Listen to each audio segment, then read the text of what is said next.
got this email, rad@radradio.com, from Sergio. Hola. Sergio, Brandon Smart Mexican. Couldn't that also be Greek. Yeah. Oh, yeah. Greek. Sure. Yeah. Opa. But hey, maybe he's a Greek that speaks Spanish. Cool. Anyway, a behind the scenes thing here. So during the commercial breaks, when she has time, Queenie often exits our building. I assume to inhale some type of smoke. That just now I had to get my deodorant because I forgot it this morning, so my boyfriend Ford had to come drop it off for me. Oh, that's sweet. Sergio wrote in to say, I just had a Queenie sighting. No. Whoa. I happen to see a beautiful 2020 C8 Corvette with black racing stripes parked, and then I see the beautiful Queenie standing at the door outside of the building. Beautiful. See, that's where you know that it wasn't me. Oh, He then says, more beautiful in person. Oh, that's sweet. I got to see where the RAD headquarters is located. Don't worry, your location is safe with me. We're not worried, No. Sergio. We now have your license plate and all Exactly. the personal information Know where you on live. camera. We will have you followed, and a large man will show up tonight at your door, making sure you forget. Now that's me. I have assignment tonight. As promised, Shelby Elias from United Wholesale Lending and Finance with Shelby.com in the studio with us again. Good morning, Shelby. Good morning. So we got a lot of people curious just by promoting you were going to be on and mentioning this new program that somehow helps or does cover down payments for California firefighters, state school employees. Let's just lead with that. What is this? Yeah, so it's a great product that allows you to cover the full down payment, and in some cases, you can also get your closing costs covered. It's called My Home. That's what covers the down payment, and it offers 100% financing for really anyone if you meet the qualifications. So not just these two. Not just firefighters and state school employees, but really anyone. But it works exceptionally well for these folks because there's no cap. So a firefighter can actually, if he purchases a home that's a high balance, mortgage, so he buys a $575,000 home, they'll give him 5% for his down payment.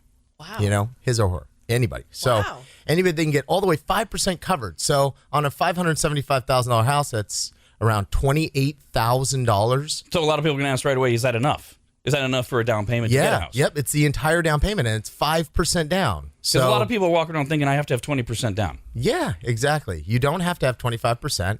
And, for a firefighter or a state school employee, there's no cap on that amount. So that's what's so cool about that program for those individuals. Yeah, but it'll work for anybody. And, some of the qualifications are they have to have, so this will work for a conventional mortgage and an FHA mortgage. On conventional, you need to have a 680 credit score. Okay. On FHA, you need to have a 660 credit score. So, a lot of people think, well, I look at my Credit Karma, and Credit Karma is off. That's giving you Sorry, I don't your mean to credit laugh. score No, for. I know. But yeah, it is. And then when I run their credit, they're like, what the heck? Well, it said right here on my Credit Karma. Well, it's off. So go to the Experian website, and you want to look up your mortgage score. You have a different score for a credit card. Mm-hmm. You have a different score for a car loan. And your mortgage is going to score you differently. So look at the mortgage score. Okay, so that is the credit score requirements for the program. Your income limits here in Sacramento County, it's at $170,000. So if you make more than that, you can't do it. Correct. Okay. And then if you have more than 20% down in your bank, you can't qualify for down payment assistance. But geez, 20%? I mean, gosh. You can do it yourself. Yeah, come on. Why are you signing up for this? Is that $170,000 income limitation, is that combined if you're buying together? Mm-hmm. So But one person can qualify. Right. So yeah, there's kind of ways around that. Same with, the bank statement thing, if you got something in a little different statement. You got a guy. Be all right. You got a guy that explains how this all works. So this is state of California only, right? Yes. It's a state well, program. I'm pretty sure. Yes, I'm only licensed in California. So. And you can help run this whole program if they're interested and they think they qualify. Yeah. So the big question is going to be, what's the catch? Well, I mean, the only, I would say, catch is you have a slightly higher interest rate when you do this program. Yeah, doo-doo.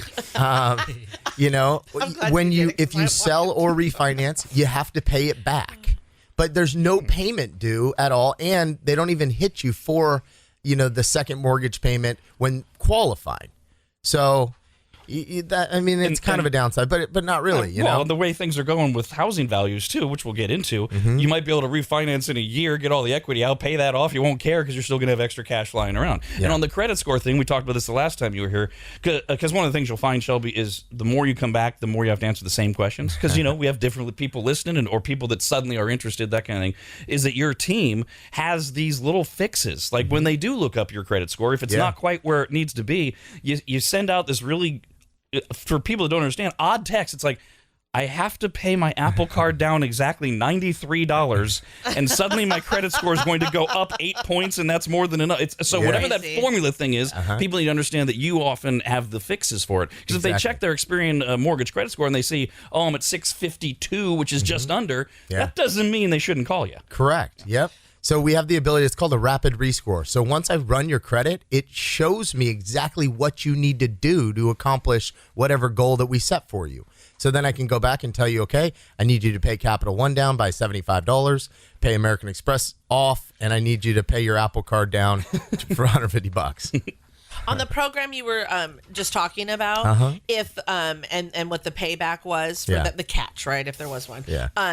It's rare these days, but if somebody makes it their forever home, is it literally that, like when it finally sells because somebody dies or something, that it gets paid back? Or is there like a time limit, a time frame on that? Honestly, I don't know. Yeah, I'll look it up. That's a good because question. it is rare that people do forever stay in the mortgage homes. forever, correct. Yeah. So we got this email just now, and if you have any questions for Shelby from United Wholesale Lending, that's rad@radradio.com. You can call us, 888-989-9811. Josh wrote in and said, will this program work for a... Wait a minute. Is he trying to get one over, or does he mean this is a different way? For a second home. In other words, does he mean he wants to buy a second home with this, or does he mean I'm not a first-time home buyer? Yeah. So let's answer both. You have to be a first-time home buyer. Okay. And it will not qualify for a second home. This is for your primary residence. It has to be a single-family home. It has to be either a condo or a townhome, okay? So it can't be a duplex or a fourplex or something like that. It has to be for a first-time home buyer, but also a classification of a first-time home buyer is somebody who hasn't owned a home in 3 years. So you could have owned a home, sold it, haven't owned a home for 3 years, and now you're rebuying as a first-time home buyer. That's great. That's great. Is that recent? That's 3 years you haven't owned a home, and you're suddenly a first-time home buyer again. Exactly, yeah. Wow. That is nuts. Yeah. Here's a very topical question. This one is from Sally. Hey, Sally. Who says, thanks for having Shelby on again. He's been so helpful. Now, we all know if you live in a high fire area, which basically is now west of Denver, that your insurance can be a challenge. Some people you have to pay higher premiums. Some people you're lucky if you can find an insurance company to insure you. Yeah. I'd never thought of this. Sally says, will living in an area of an active wildfire, she lives near the Caldor fire, have an impact on doing a cash-out refinance? We had to evacuate for 2 weeks but didn't sustain any damage. Oh, wow. Yeah. Thank God you Will that didn't. affect a refi?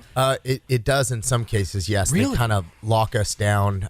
They make us do a full appraisal and a check on the home. So if you're in an area where you're evacuated, then we can't do that. So it will affect you, yes. But as time passes since then, that will, I assume, eliminate it itself. will go away, Okay. yes. By the way, we mentioned you in the middle of the evacuations and such, as you have property and homes and such up there. Everything work out well for you? It did, luckily, thank yeah. God. But I did. I had to evacuate with my family, and it was gosh. very scary. Yeah, Have you personally been back up there? I've talked Yeah. to Matt from Tahoe Blue Vodka, and he says it's a little eerie up It there is right now. Yeah, we were there last weekend for the first time back, and I went to the grocery store. There's maybe 10 people in there. Wow.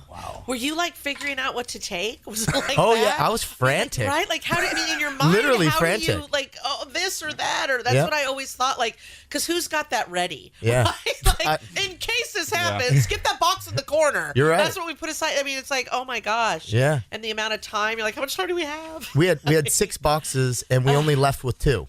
Because we were like, let's get out of here now. yeah. And really, what was the most frantic part was watching the traffic pile up Oh yeah. outside of our door. We're like, oh my gosh, there's people everywhere. We need to get out of here. Hurry. We're never going to get out of here. Oh, And you're in the gosh, process yeah. of trying to manage your kids, too. Oh, yeah. And I'm sure keep them calm and explain to them why they have to choose their favorite things or whatever. no. Yeah. Or what. This falls under that heading of people forget that people from all spectrums of life have real-life problems. 'Cause that's Yes. just a scary thing. Oh, yeah. for And anyone to in go the through. midst of all of that, we had a bear that broke into our garage. So that broke the door down down, and there's a bear in there, and we're like, oh my gosh, it was insane. While you were still there? Or Yeah, no, it had broken in. So, I mean, I didn't check. But that was on our mind. Like, oh my gosh, a bear just broke down the door. Are they going to, no. break in? Jeez. Yeah. I'm hungry. Phone number is 888-989-9811. Hi, Steve. Hi, I have a employment clarification question. You had said firefighters or state school employees. Does that exclude local elementary school employees? Well, no one's excluded, is for the way I heard you, Shelby. Correct, But yeah. but in terms of this no limits, do you know which school employees it is? Any California state school employees. So that would be. Yeah, that would work. That's incredible. Wow. Let's see. We got this email on the same subject from Cheyenne. Hey, Cheyenne. Says, does this program work on manufactured homes? It does work on manufactured homes, yes. You have to be very clear on if you own a mobile home or a manufactured home. Sometimes we get confused, but it will work on manufactured homes. What's the difference? A mobile home actually has, wheels. Wheels. Okay. Yeah. Okay. Well, no. But you can't see the wheels, so it's confusing. I thought you could move a manufactured home too. No. You can, right? Okay. Some of them you can pull You up can off move their- a single-family residence, Yeah. too. Okay. Well. Okay. True. Good point. That's where you see sometimes in the flatbeds going down the road. Hun, a mobile home has wheels. I mean, I don't think he meant to mansplain, but the No, question but I mean- really did kind of lead us to that point. Shopping carts, they have wheels. That's true. I put a lot of my stuff in them. Yeah, But that's you the did that. only difference they'll make between the two is the wheels. But pretty much. I mean, Okay. it's the easiest indicator, Yeah. for sure. We got this email, rad@radradio.com. This goes back to the questions people have all the time. Tim says, question for Shelby. I've never owned a home before. I would like to buy, but I feel the market is too high. When's a good time to buy, and how much is needed for a down payment for a first-time home buyer? Timing the market again, every Yeah. time, right? I mean, honestly, it's all relative, right? You could say that the market's high to buy and home prices are high, but how high are rents? I mean, rents are crazy high too. So I wouldn't look at it in terms of, is the market too high? Look at your monthly payment. If your monthly payment is comfortable compared to what you're renting or your financial situation, then I think you're in good shape. Now, as far as down payments, again, I have a down payment assistance program, so don't let that hinder your ability to buy. But a typical down payment is 3% if you have good credit and you're a first-time home buyer for a conventional mortgage, 3.5% if you have not so good credit as a FHA first-time home buyer. With the little knowledge I have, I kind of feel like when someone asks that, they're not staying there that long or something, right? Because I mean, the longer you stay, you're going to eventually build up that equity, right? Yeah. When you go to sales. So I think sometimes we don't think about that. Exactly. Yeah. And also, well, first let's back up because it's been a month since you were here. Do you still see the housing market and the refi market continue to grow, and are you still bullish on it looking forward into 2022? Yes, absolutely. I mean, it slowed down a little bit, which is good. That's what we needed to happen. But it looks great, and it's all about supply and demand, and we can't catch up with the supply because of things like COVID and just building materials in general. It costs so much to build a home that not everyone's out there trying to build more homes. You mentioned rent, which is sky high throughout most of our area. And what a lot of people don't understand, because their eyes start to glaze over, interest rates are still historically low, which is why you might pay less for a home than you do paying someone else's mortgage. Is there a way, is there an online calculator that you like that somebody could go, well, okay, if I did get a $400,000 home, what would my payment be? Is there a way that they can figure that out? There is. I have a great calculator. It's just a mortgage calculator on your iPhone. You can download an app and, plug in an interest rate of maybe 2.875, a 30-year loan, and you can calculate payments yourself. And your eyes might pop out of your head. Go, huh? Yeah, and that money's not working for you. It's working for somebody else. Yeah. You're just flushing it down a toilet. We just got this email from John. Hey, John. Says Shelby is awesome. I just completed my cash out refi with United Wholesale Lending, signed all my documents last night, and I will have $50K by Monday. Woo! Fantastic team that works quickly. Thanks, Shelby. Awesome. Thanks, John. Nice. Then there's this from Raylyn. Hey, Raylyn. Is Shelby looking to hire or expand? Yeah, I am always looking for good people. So yeah, inquire online and let me know. I'd love to hear from you. And that's financewithshelby.com. We got this question from Riley. Hey, Riley. Says, my wife has been going to school for a few years now, and soon we will both be working. She's going to be making more than me, which is awesome. We are moving to Washington State next month. We want to move into a house by mid next year. And I'm totally ignorant of the process. My question is, what are the first steps to take when buying a home? And then he asked the fateful question, do I go to a bank for a loan first, or do I find a realtor first? Although he's leaving one of the better choices out. Yes, you don't want to go to the big banks. So contact a local mortgage broker, and you want to fill out the application now, because then at that point, you can see exactly where you're at, and if you need to make any tweaks along the way, you have time to do so.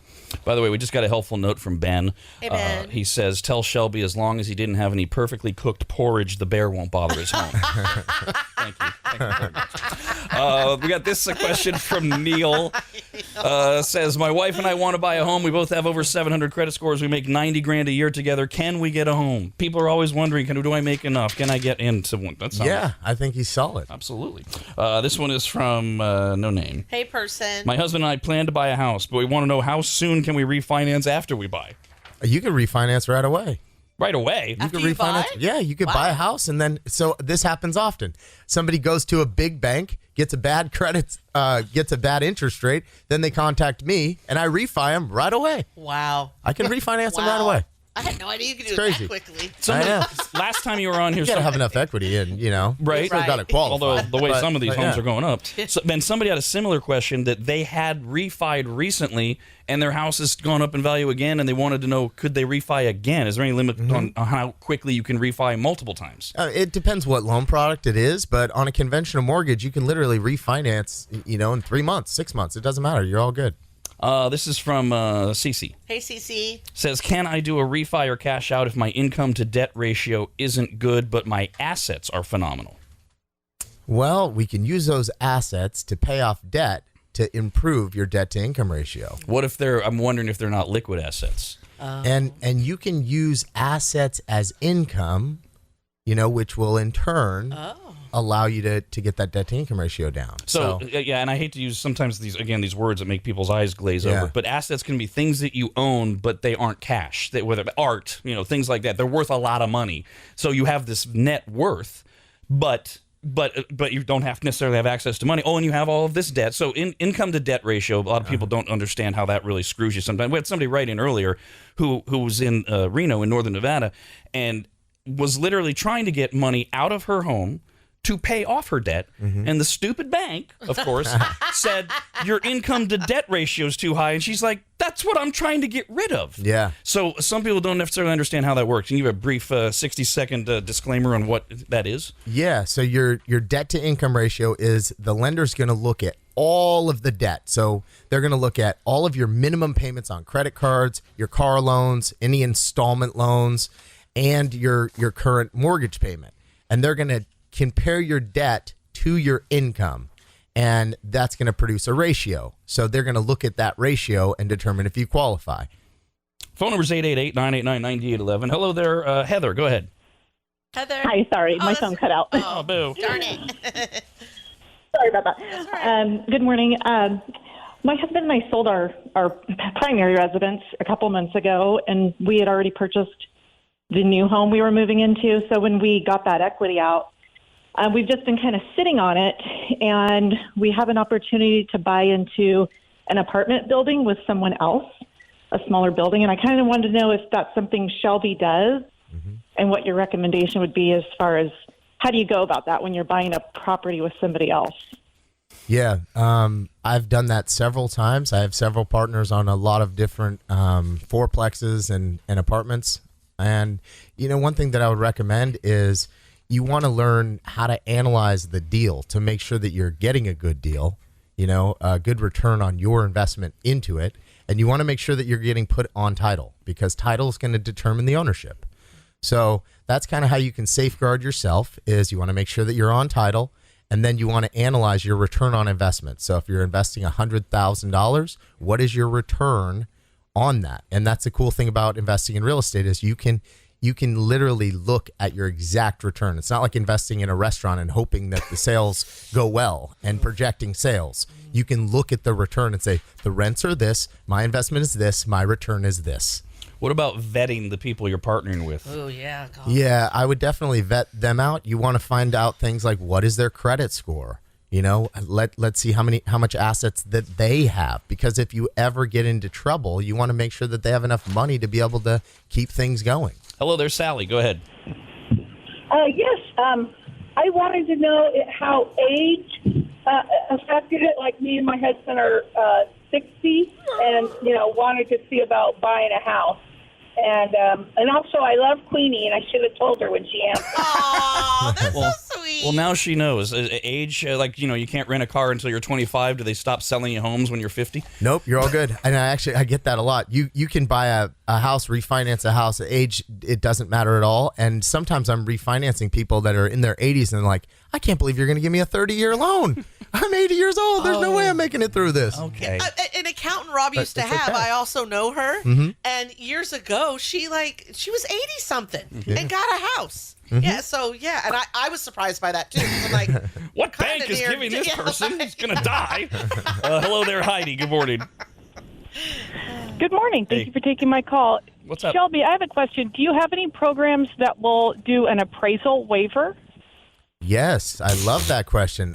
Probably about 50% of all of our refinance transactions right now are getting appraisal waivers. So that's great. We don't need an appraisal quite often. So once you fill out the mortgage application, I can run it. It will tell me if I'm going to get an appraisal waiver. Saves us time, saves us money. It's awesome. We just got this, speaking of you being awesome, from Kirby and Kirby. Sabine. and Sabine. Or Sabina, I'm not sure.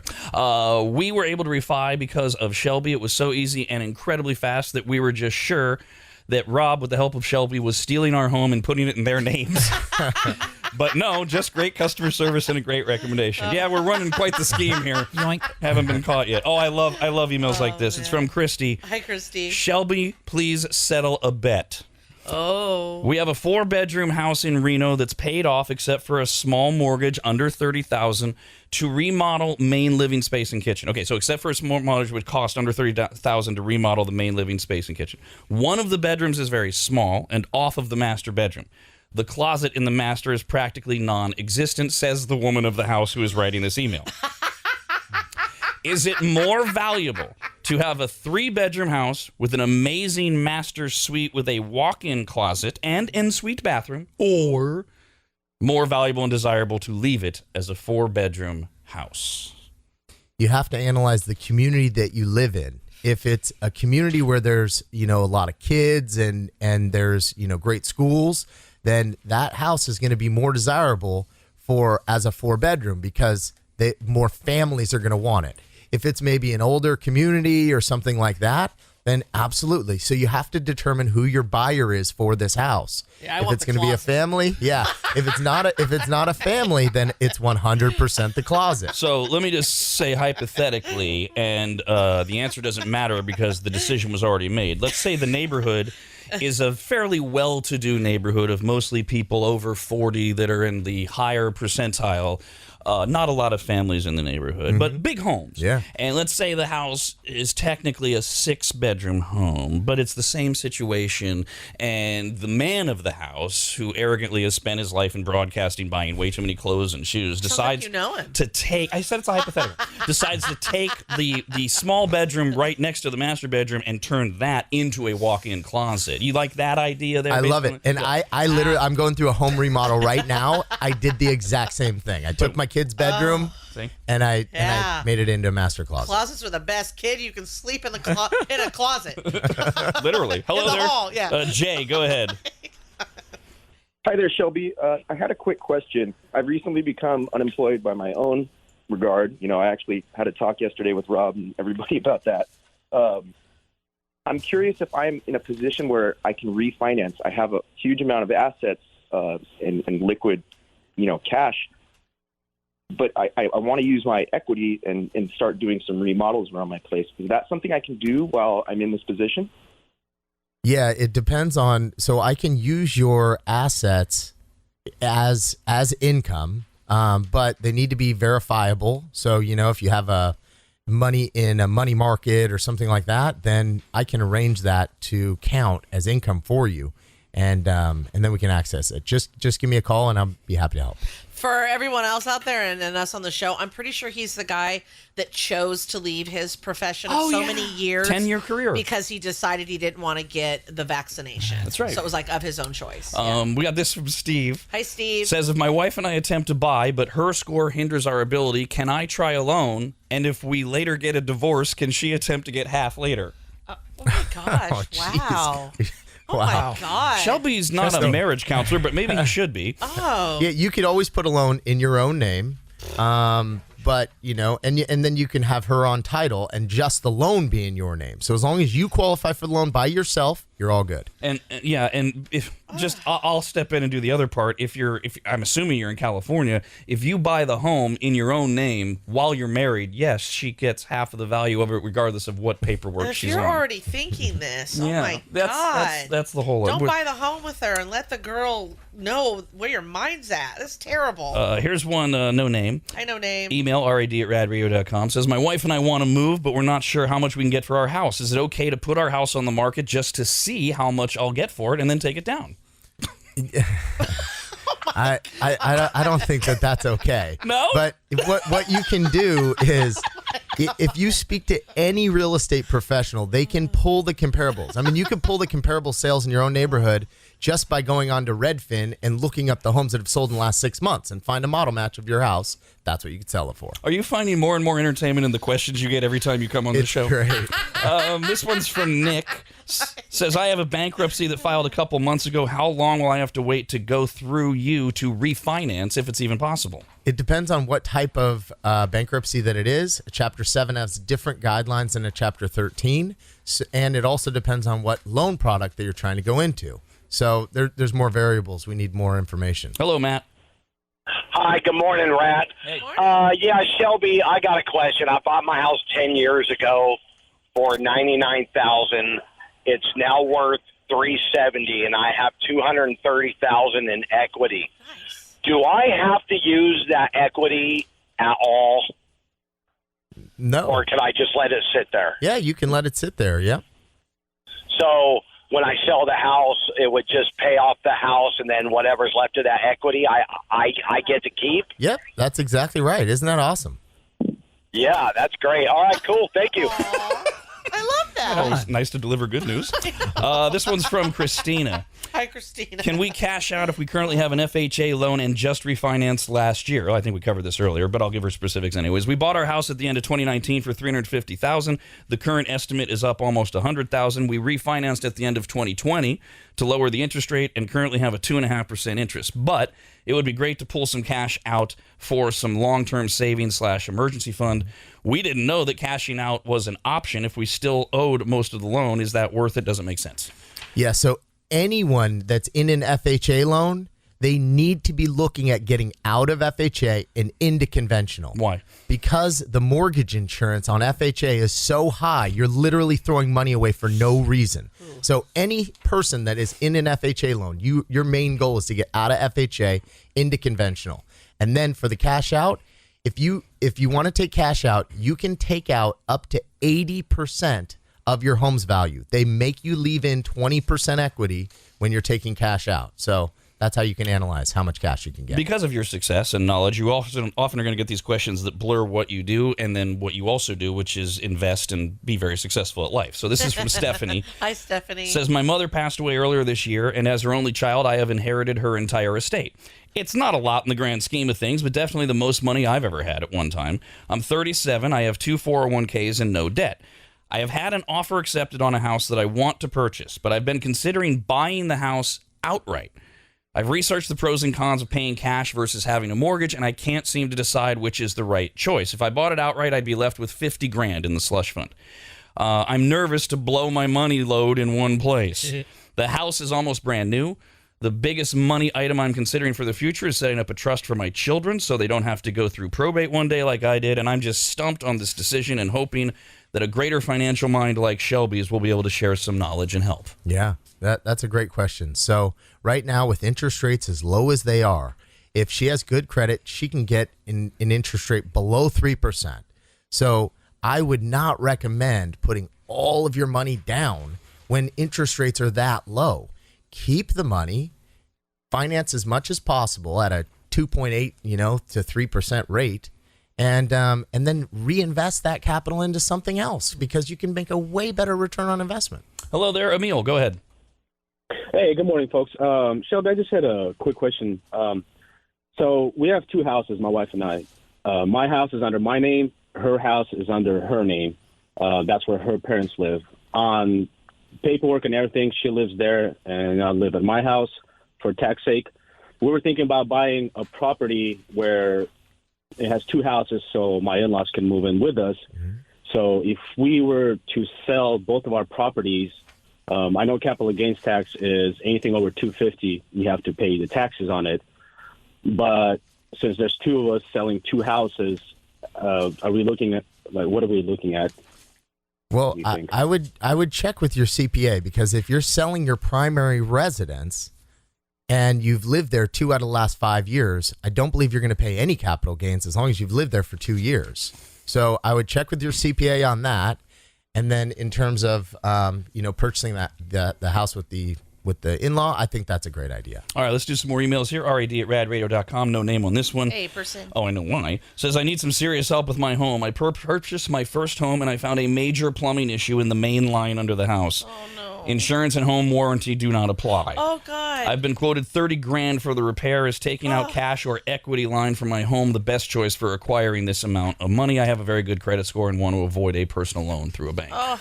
Yeah, absolutely. This is prime. This is what you want to do. Take cash out and pay that off. This is from no name for sure. I'm afraid to apply for a loan because I work for the cannabis industry. Will I ever be able to get a loan through you without any issue? Okay, now if... Whoa. Because you're good at workarounds. If they've been in the cannabis industry for a while and they build up very large cash liquid assets... Do they still have to show where those came from, though? That's the problem. That's the challenge. They can't just say, "But look, I have all this cash." And cash is not verifiable. Right. If they can get all that cash, millions of dollars into the bank, I could use that as income. Sure. This is from Ed. Hi, Ed. I'm in my last month of a 5-year repayment plan bankruptcy. I have a 5% loan. I want to refinance to get a better rate. My score's in the upper 600, low 700s. I can't do anything during the bankruptcy. Next month I'm done. Can you help? Yes, absolutely. Call me. As someone is doing in the background. Hey, you know what? I know this isn't like... I know this doesn't get Shelby or folks like him business, but going back to the cannabis guy, what stops you if you have that much cash built up? What stops you from hiring a construction company and having them build you a house? I mean, do you have to have the government involved in that? I don't know. When you build your own home, can't someone just do that if they have the cash? Well, I think that you got to buy the land. So, you could probably work a complete cash deal, right, buying it from the owner and everything else. But if you had so much cash, of course, you can always do anything. Well, I'm thinking some of these folks already have the land that they're growing their stuff. Oh, yeah, good point. There. Justin says, I have a couple houses I own outright, no mortgage, 2 duplexes and 1 house. The houses are forever home. The duplexes are rentals. We have credit card debt. How should I go about getting a loan to do a remodel on the rentals and pay off credit card? And if an equity loan was pulled, would that make my property tax go up? So an equity loan you only want to use for short-term debt. So if you're going to go and remodel these homes and you're going to pay off credit card debt, you actually want to take your primary residence because you're going to get a lower interest rate on a primary refi, and you're going to refinance the primary, take cash out of that, deploy that cash into fixing up the rental properties and paying off the credit card debt. Here's a nicer email, similar question, though, than the divorce guy. Mike says, we recently did a refi, and I was the only person on the loan, but my wife is also on the title.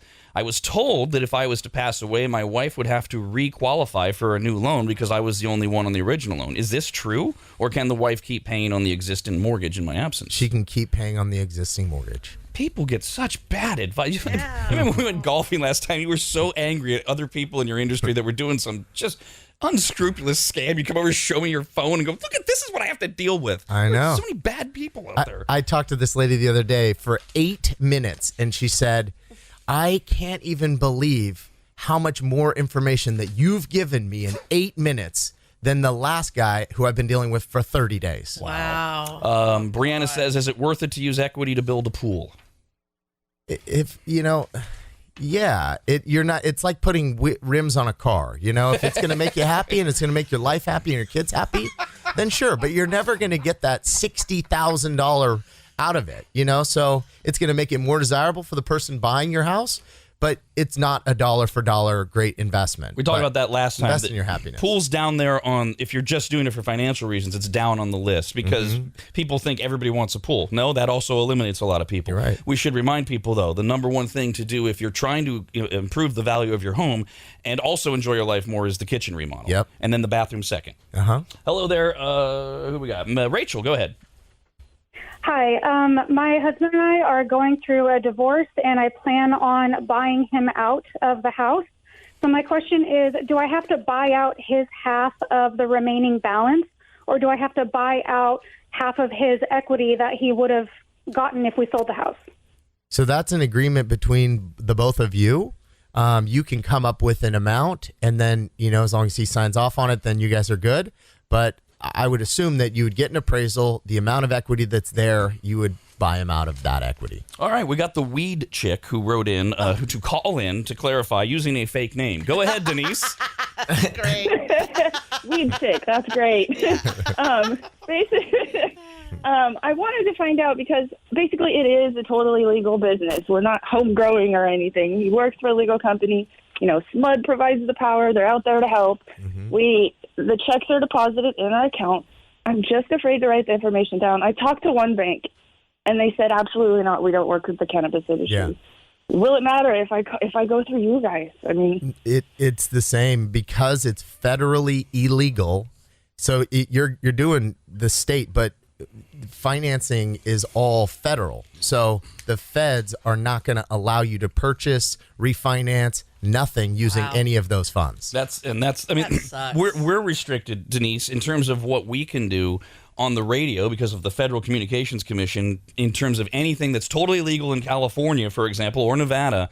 But because there's marijuana involved, we can't create revenue from it. It's just that's the F in FDIC, federal, or another F word that might come to mind. Yeah, get out of our business. All right, last one. This is from Brian. Hi, Brian. Says, my wife and I just refinanced with Shelby, and while both my wife and I are listed on the loan, we just used my wife's income because she has been at her job for 10 years, and I've had 3 employers in the last 2 years. You know, like the Jeffersons, I've been moving on up. Google it. The paperwork was much easier to submit just her information than all of mine. We closed a week ago. We got more cash than that guy trying to pick up chicks with his Wells Fargo bank statement you talked earlier. That was $93,000, and Shelby was amazing to work with. All right. On that note, thanks as always, Shelby. We will have you back because we can't get rid of you the minute you leave. Oh, wait, I've got more. He's online at financewithshelby.com. It's Shelby Elias of United Wholesale Lending, who has a bunch of voicemails to listen to based on his phone ringing. Thanks, Ben. Talk to you next time.